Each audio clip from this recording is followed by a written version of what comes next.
জুলাইয়ের বেতন বন্ধ করার আগে তো সংসদ সদস্যদের বেতন বন্ধ করার দরকার ছিল, এমপি মন্ত্রীদের সুযোগ সুবিধা বন্ধ করার দরকার ছিল। স্কুলের বেতন বন্ধ না করে, বিশাল হাবের বেতন বন্ধ না করে আগে মাদ্রাসার বেতন বন্ধ করেছে। ব্যাংকিং ব্যবস্থা দেউলিয়া, ঋণ খেলাপিদের আমরা বলেছি, ঋণ খেলাপিদের পুনর্বাসন করার কুফল হচ্ছে এইটা। স্কুল কলেজের শিক্ষকদের বেতন আর কতদিন চলবে এটা আমাদের জানা নাই। জুলাই ফাউন্ডেশনের বেতন বন্ধ করে রাখা হয়েছে। এগুলো মূল কারণটা হচ্ছে সরকারের আসলে ফান্ড নাই, কিন্তু সরকার এটা প্রকাশ করছে না। ব্যাংকিং ব্যবস্থা দেউলিয়া, ঋণ খেলাপিদের আমরা বলেছি, ঋণ খেলাপিদের পুনর্বাসন করার কুফল হচ্ছে এইটা। ব্যাংকে লগ্ন হস্তক্ষেপের কুফল এইটা। ব্যাংক রেজলিউশন অধ্যাদেশ তারা অ্যামেন্ডমেন্ট যেটা করেছে, সেই অ্যামেন্ডমেন্টের ফলে যে ক্ষোভের সৃষ্টি হয়েছে আইএমএফ থেকে শুরু করে আন্তর্জাতিক দাতা সংস্থাগুলোর, তার প্রতিফলন এখন ঘটা শুরু হয়েছে এবং জনগণের মধ্যে একটি তীব্র ক্ষোভ বিরাজ করছে। ব্যাংকিং খাত, ক্যাপিটাল মার্কেট, স্টক মার্কেটের অবস্থা খুব বেশি ইমপ্রুভ আমরা দেখতে পাচ্ছি না। এই জায়গায় সরকারকে হাত দিতে হবে। এই বেতন বন্ধ করার ক্ষেত্রে সরকার প্রথমেই হাত দিয়েছে যে জায়গাগুলোতে তাদের ইন্টারেস্ট নাই, অথবা যেই জায়গাগুলোতে তারা বিমাতা সুলভ আচরণ করতে চায় সেগুলোকে আগে টার্গেট করেছে। স্কুলের বেতন বন্ধ না করে, বিশাল হাবের বেতন বন্ধ না করে আগে মাদ্রাসার বেতন বন্ধ করেছে। আগে জুলাইয়ের বেতন বন্ধ করার আগে তো সংসদ সদস্যদের বেতন বন্ধ করার দরকার ছিল, এমপি মন্ত্রীদের সুযোগ সুবিধা বন্ধ করার দরকার ছিল। ওইটা না করে প্রান্তিক এলাকার এই কয়েক কোটি টাকা বন্ধ করে দিয়ে তারা কি বার্তা আসলে দিতে চায়, এটা খুব বেশি ভালো কিছু বয়ে নিয়ে আসবে না।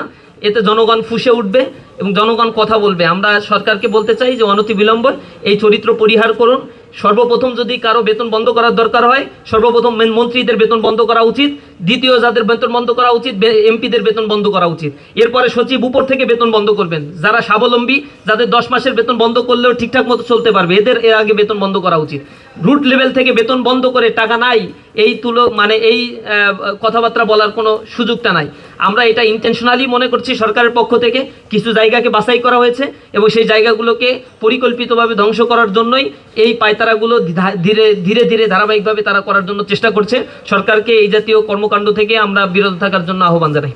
আপনারা জানেন গুরুতর আহত যারা, যাদের দায়িত্ব রাষ্ট্র গ্রহণ করেছিল, এগুলোর বাইরেও বিচ্ছিন্নভাবে প্রায় 30,000 মানুষ এখানে আহত হয়েছিল। দেশব্যাপী এই আহতদের পাশে দাঁড়ানো, তাদের চিকিৎসা সেবা নিশ্চিত করার জন্য সরকারের সাথে নেগোসিয়েশন করা, বিভিন্ন মাধ্যমগুলোতে আমরা আমাদের প্রচেষ্টা অব্যাহত রেখেছি এবং এখনও যারা এই ব্যাপারে আমাদের সাথে আসছে, আমাদের কাছে সহযোগিতা চাচ্ছে, আমরা সহযোগিতা করছি।